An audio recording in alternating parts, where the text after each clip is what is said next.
आज मैं अपने भक्त की परीक्षा लेती हूँ। देखते हैं मेरा असली रूप देख पाता है कि नहीं।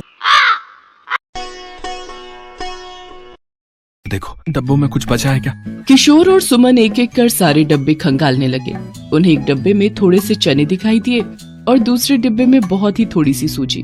किशोर ने दुखी मन से कहा, तुम इन्हीं को पकाना शुरू करो, मैं भाग कर जाता हूँ। देखता हूँ कहीं से कोई थोड़े चने और सूजी अगर और दे दे तो काम बन जाएगा। ये कहकर किशोर वहाँ से चला गया। सुमन ने माता रानी का नाम लेकर चूल्हे पर कढ़ाई चढ़ाई और जैसे ही उसने चने के डिब्बे से कढ़ाई में चने डालने शुरू किए, चमत्कार ही हो गया। चने के डिब्बे से चने गिरते ही जा रहे थे। चनों से पूरी कढ़ाई भर गई थी, लेकिन चने थे कि डिब्बे से निकलते ही जा रहे थे। सुमन ये देखकर हैरान थी। उसने मन में कहा, हे माता रानी, मुझे पता है कि ये आपने ही किया है। अब जब तक चने बनते हैं मैं दूसरी कढ़ाई में सूजी भुननी शुरू कर देती हूँ। जैसे ही दूसरी कढ़ाई में सूजी डालने के लिए सुमन ने सूजी का डिब्बा खोला तो फिर वैसा ही चमत्कार फिर से हुआ।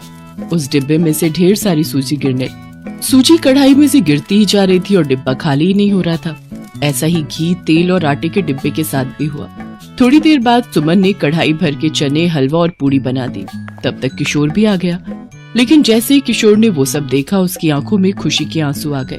सुमन, ये सब कैसे? बताती हूँ। पहले आप मेरे साथ कन्याओं को भोजन करवाइए। सुमन और किशोर ने पूरी श्रद्धा के साथ कन्याओं का पूजन किया और फिर उन्हें भोजन कराया।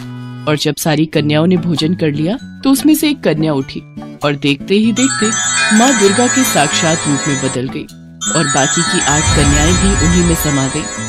ये देखकर सुमन और किशोर दोनों हाथ जोड़कर रोने लगे।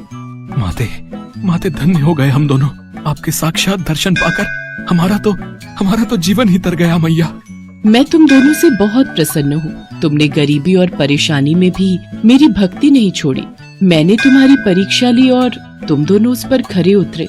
माँ, वो चमत्कार वो आपने ही किया था ना? हाँ पुत्री, और अब वो चमत्कार सदा के लिए तुम्हारे साथ है। तुम्हारे बर्तन कभी खाली नहीं होंगे। तब से आज तक सुमन के घर में गरीबी नहीं आई और दोनों पति पत्नी माँ दुर्गा की पूजा करते हैं।